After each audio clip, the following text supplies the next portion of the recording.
আজকে রাতে পড়ছেন মারা গেলে জান্নাতি, চিল্লায় পড়েন না আল্লাহু আকবার। এজন্য বিশ্বনবী সব সময় নামাজে সালাম ফেরানোর পরে পড়তেন আস্তাগফিরুল্লাহ। কি পড়তেন? তিনবার পড়তেন আস্তাগফিরুল্লাহ আস্তাগফিরুল্লাহ আস্তাগফিরুল্লাহ। পড়তে রাজি আছেন? ইস্তিগফারের অনেকগুলো আলফাজ আছে, সবচেয়ে ছোট ইস্তিগফার হচ্ছে এটা, আস্তাগফিরুল্লাহ আস্তাগফিরুল্লাহ। আরো আছে আস্তাগফিরুল্লাহ আল্লাযী লা ইলাহা ইল্লা হুয়াল হাইয়ুল কাইয়্যুম ওয়া আতুবু ইলাইহি। বিশ্বনবী বলেন এই ইস্তিগফারটা যদি কেউ পড়ে, আত-তাওয়াল্লি মিন ইয়াউমিজ যাহফ, যুদ্ধের ময়দান থেকে পালিয়ে আসা কবিরা গুনাহ। কি গুনাহ? কাফেরদের সাথে যুদ্ধ, আমি তাগড়া যুবক, তলোয়ার নিয়ে নেমেছি, আমার দেহের এক ফোঁটা রক্ত থাকা পর্যন্ত আমি যুদ্ধ চালিয়ে যাব, আমি ফিরে আসতে পারবো না, আইনটা কার? ফিরে আসলে কবিরা গুনাহ। বিশ্বনবী বলেন যুদ্ধের ময়দান থেকে ফিরে এসেছে এরকম কবিরা গুনাহ অবলম্বনকারীও যদি আস্তাগফিরুল্লাহ আল্লাযী লা ইলাহা ইল্লা হুয়াল হাইয়ুল কাইয়্যুম ওয়া আতুবু ইলাইহি পড়ে, ওই কবিরা গুনাহকারীকেও ক্ষমা করে দিবে কে? পড়তে রাজি আছেন তো? আবার সাইয়েদনা আবু বকর বললেন ইয়া রাসূলুল্লাহ আল্লিমনি দুআআন আদউ বিহি ফি সালাতি, এমন দোয়া আপনি আমারে শিক্ষা দেন যে এই দোয়াটা আমি নামাজে পড়তে পারি। বিশ্বনবী বললেন পড়ো আল্লাহুম্মা ইন্নী যালামতু নাফসি যুলমান কাসীরান ওয়া লা ইয়াগফিরুয যুনুবা ইল্লা আনতা ফাগফিরলি মাগফিরাতাম মিন ইনদিক ইন্নাকা আনতাল গফুরুর রহিম। সুবহানাল্লাহ পড়েন। এটাও ইস্তিগফার। আমরা এটার বলে দোয়া মাসুরা, সালাম ফেরানোর আগে পড়ি না? যেখানেই ক্ষমা চাওয়ার কথা আছে ওইটারই কি বলে? ইস্তিগফার। আল্লাহুম্মা ইন্নী যালামতু নাফসি, আল্লাহ জুলুম করেছি, যুলমান কাসীরা, অনেক জুলুম, ওয়ালা ইয়াগফিরুয যুনুবা ইল্লা আনতা, তুমি ছাড়া এই গুনাহ ক্ষমা করার তো কেউ নাই, ফাগফিরলি মাগফিরাতাম মিন ইনদিক, তোমার দয়ায় আমারে ক্ষমা করে দাও, ইন্নাকা আনতাল গফুরুর রহিম, তুমি হলা ক্ষমাশীল। ঠিক কি না? এটাও ইস্তিগফার, এটাও পড়বে। আর এই সব ইস্তিগফারের শ্রেষ্ঠ ইস্তিগফারের নাম সাইয়্যিদুল ইস্তিগফার। যত ইস্তিগফার হতে পারে এর মধ্যে সবচেয়ে শ্রেষ্ঠতম ইস্তিগফার নাম কি? কথা কন। বুখারীর বর্ণনা, শাদ্দাদ ইবনে আউস রাদিয়াল্লাহু তাআলা আনহু বর্ণনা করেন এই সাইয়্যিদুল ইস্তিগফার দিনের বেলা যে পড়বে ওই দিনে মারা গেলে সে জান্নাতি। এই সাইয়্যিদুল ইস্তিগফার রাতের বেলা যে পড়বে ওই রাতে যদি ইন্তেকাল হয় ওই লোকটা জান্নাতি। মুখস্থ আছে না? কার কার মুখস্থ হাত তুলেন? মাশাআল্লাহ, তাবারাকাল্লাহ, মাশাআল্লাহ, মাশাআল্লাহ। আর যাদের নাই তাদের হোমওয়ার্ক, তাদের আল্লাহুম্মা আনতা রাব্বি লা ইলাহা ইল্লা আনতা খালাকতানি ওয়া আনা আবদুক ওয়া আনা আলা আহদিকা ওয়া ওয়া'দিকা মাস্তাতা'তু আউযু বিকা মিন শাররি মা সানা'তু আবুউ লাকা বিনি'মাতিকা আলাইয়া ওয়া আবুউ লাকা বিযামমি ফাগফিরলি ফাইন্নাহু লা ইয়াগফিরুয যুনুবা ইল্লা আনতা। সুবহানাল্লাহ পড়ুন। আজকে রাতে পড়ছেন মারা গেলে জান্নাতি, চিল্লায় পড়েন না আল্লাহু আকবার। এজন্য বিশ্বনবী বলেন আমার আগের গুনাহ মাফ, পরের গুনাহ মাফ, তারপরেও প্রতিদিন আমি 70 বার তওবা ইস্তিগফার করি। আজকে থেকে পড়তে রাজি আছেন তো? বেশি বেশি ইস্তিগফার পড়া যাবে না? একটু প্রাণ খুলে দিল খুলে আওয়াজ করে পড়েন তো আস্তাগফিরুল্লাহ। আর জোরে পড়েন আস্তাগফিরুল্লাহ। আবার সবাই পড়েন আস্তাগফিরুল্লাহ। সব সময় তওবা ইস্তিগফার যারা পড়ে তাদেরকে পছন্দ করে কে? সব সময় জিকির করে করে জিহ্বাটারে যারা ভিজিয়ে রাখে তাদেরকেও পছন্দ করে কে? আল্লাহ বলেন ওয়াজকুর রাব্বাকা ফি নাফসিকা তাদাররুআন ওয়া খীফাতান ওয়া দুনাল জাহরি মিনাল কওলি বিল গুদুবি ওয়াল আসাল ওয়া লা তাকুম মিনাল গাফিলিন। সুবহানাল্লাহ পড়ে। আল্লাহ বলেন ওয়াজকুর রাব্বাকা ফি নাফসিক, আল্লাহরে মনে মনে ডাকো, তাদাররুআন ওয়া খীফা, আল্লাহর জিকির করতে আল্লাহ বলেছেন ফি নাফসিক। বুঝতেছেন না অর্থ? ফি নাফসিকা, মনে মনে আল্লাহর জিকিরটা করো। তাদাররুআন ওয়া খীফা, তাদাররুআ মানে বিনয়ের সাথে, with full of humility, submission and humbleness, বিনয়ের সাথে আল্লাহরে ডাকো। ওয়া খীফা, গোপনে গোপনে ডাকো। দুনাল জাহারি মিনাল কওল, চিৎকার চেঁচামেচি করে ডেকো না। কার কথা? আওয়াজ করে জিকির করো না। এই যে আমরা মাহফিলে লা ইলাহা ইল্লাল্লাহ জিকির করে, এটা তালিমান। উদ্দেশ্য কি? তালিমের জন্য আওয়াজ করে জিকির জায়েজ আছে, কিন্তু ব্যক্তিগত জিকিরের যে ইবাদতটা এটা আস্তে আস্তে হইতে হবে, এটা ভদ্রভাবে হতে হবে, চিল্লাচিল্লি করে নয়। আবার তালিমের জিকির ওইটাও ভদ্রভাবে। ইন্নাল্লাহা জামিল ইউহিব্বুল জামাল, আমার আল্লাহ সুন্দর, আমার আল্লাহর জিকিরের মধ্যেও সৌন্দর্য আছে না নাই?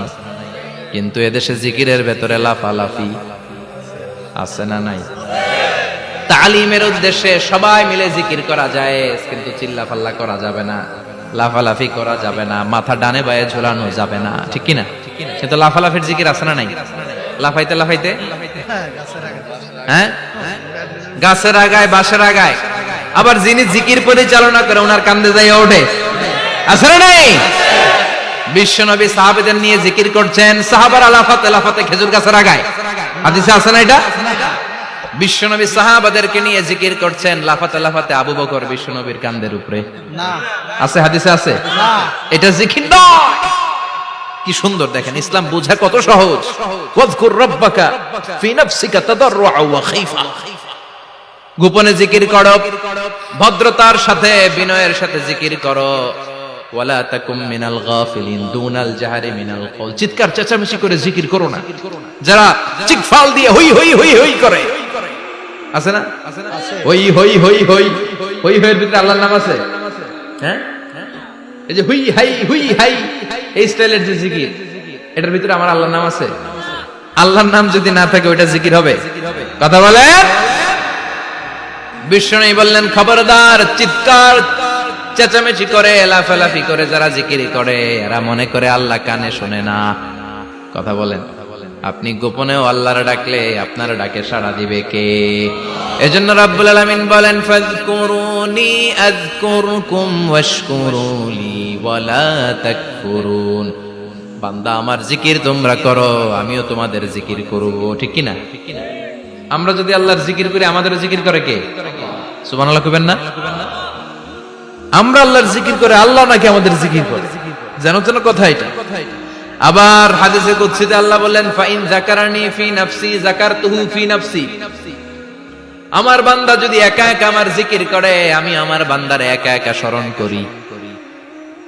ওয়া ইন যাকারানি ফি মালাইন যাকারতুহু ফি মালাইন খায়রিম মিনহু। এরকম মহা সম্মেলন করে যদি কেউ আমি আল্লাহর জিকির করে, আমি এর চেয়েও বড় মহা সম্মেলন ফেরেশতাদেরকে নিয়ে করে আমার বান্দারে স্মরণ করি। আল্লাহ ওয়া ইন তাকাররাবা ইলাইয়া শিবরান তাকাররাবতু ইলাইহি যিরাআন। আমার বান্দা যদি আমার দিকে এক বিঘত আসতে চায় আমি আমার বান্দার দিকে এক হাত এগিয়ে যাই। আমার বান্দা যদি আমার দিকে এক হাত আসতে চায় আমি আমার বান্দার দিকে দুই হাত যাই। ওয়া ইন আতানি ইয়ামশি আতাইতুহু হারওয়ালা। আমার বান্দা যদি আমার দিকে হেঁটে হেঁটে আসতে চায় আমি আমার বান্দার দিকে দৌড়ে দৌড়ে যাই। সুবহানাল্লাহ পড়েন। এজন্য বিশ্বনবী বলেন, লা ইয়াজালু লিসানুকা রাতবাম মিন যিকরিল্লাহ। আল্লাহর জিকির দিয়ে জিহ্বাটারে ভিজিয়ে রাখবা। কার কথা? চিল্লায় বলেন কার কথা? সব সময় আল্লাহর জিকির করতে রাজি আছেন তো? সবচেয়ে শ্রেষ্ঠ জিকির বিশ্বনবী বললেন, আফদালুয যিকরি লা ইলাহা লা ইলাহা লা ইলাহা ইল্লাল্লাহু মুহাম্মাদুর রাসূলুল্লাহ সাল্লাল্লাহু। সবচাইতে শ্রেষ্ঠ জিকির লা ইলাহা, এর চেয়ে শ্রেষ্ঠ জিকির আছে? কথা বলেন। বিশ্বনবী বললেন, মান ক্বালা লা ইলাহা ইল্লাল্লাহ সিদকান মিন কলবিহি, একনিষ্ঠতার সাথে অন্তর থেকে কেউ যদি জীবনে একবার বলে লা ইলাহা ইল্লাল্লাহ দাখালাল জান্নাহ। তার যদি পাপ থাকে, অন্যায় থাকে, ওই পাপ আর অন্যায়ের শাস্তিগুলার পরে কোনো না কোনো দিন আমার ওই বান্দা জান্নাতে ঢুকবে। একবার যদি খালিসান মিন কলবিহি সে পড়ে লা ইলাহা ইল্লাল্লাহ, তার জন্য জান্নাতকে অবধারিত করে দিয়েছে কে? আবার এটার নাম আল্লাহ দিয়েছে কালিমায়ে। কথা বলেন। দারাবাল্লাহু মাসালান কালিমাতান তাইয়িবাতান কাশাজারাতিন তাইয়িবাতিন আসলুহা সাবিতুন ওয়া ফারউহা ফিস সামা। সুবহানাল্লাহ। পবিত্র বাণী এটা কালিমায়ে তাইয়িবা। আবু সাঈদ আল খুদরি থেকে বর্ণিত, মুস্তাদরাকে হাকিম আর সহিহ ইবনে হিব্বানে এসেছে। বিশ্বনবী বলেন, মুসা আলাইহিস সালাম আল্লাহর একবার প্রশ্ন করলেন, ইয়া রব আল্লিমনি দুআন আদউ বিহি, আপনি আমারে এমন একটা জিকির শিক্ষা দেন যে জিকির দিয়ে আমি শুধু আপনার জিকির করব, কেউ এই জিকির করতে পারবে না। এই জিকির জানবো শুধু আমি আর জানবেন কথা কোন? প্রশ্ন করছে কে? হ্যাঁ, কাকে করেছে? আল্লাহ এমন একটা জিকির শিখান যেই জিকির কেউ জানে না, আমি জানবো, আর ওই জিকির দিয়ে প্রাণ ভরে আপনারে ডাকবো। আল্লাহ বললেন, মুসা পড়ো লা ইলাহা ইল্লাল্লাহু মুহাম্মাদুর রাসূলুল্লাহ। মুসা আলাইহিস সালাম বললেন, আল্লাহ চাইলাম কি, কইলেন কি? লা ইলাহা তো জাতীয় জিকির, এটা তো আন্তর্জাতিক জিকির, এটা জানে না এমন কেউ নাই। এমন কি হিন্দু ভাইরাও জানে কথা কন। আল্লাহ আমি তো চাইছিলাম এক্সক্লুসিভ, আমার জন্য স্পেশাল, এর চেয়ে সুন্দর আর কেউ জানবে না, এত সুন্দর একটা জিকির আপনি দিবেন, এটা আমি ডাকবো আপনার আর আপনি শুনবেন। আল্লাহ বললেন, মুসা এর চেয়ে দামি আমার কাছে নেই। লাউ তাদউ লা ইলাহা ইল্লাল্লাহ ফি কাফা, লা ইলাহা রে যদি মুসা এক পাল্লায় রেখে দাও, ওয়াস সামাওয়াতু সাবউ ওয়াল আরদিন, সাত আকাশ সাত জমিন যদি আরেক পাল্লায় রেখে দাও, লা ইলাহা এক পাল্লায়, সাত আকাশ সাত জমিন আরেক পাল্লায় ওজন যদি দাও, লা রাজাহাত কাফাতু লা ইলাহা ইল্লাল্লাহ, মুসা দেখবা মুহূর্তের মধ্যে লা ইলাহা ইল্লাল্লাহর পাল্লা ভারী হয়ে গেছে। সাত আকাশ সাত জমিন এক পাল্লায়, শুধু লা ইলাহা ইল্লাল্লাহর এক পাল্লায়, মুহূর্তে লা ইলাহার পাল্লাটারে ভারী করে দিবে কে?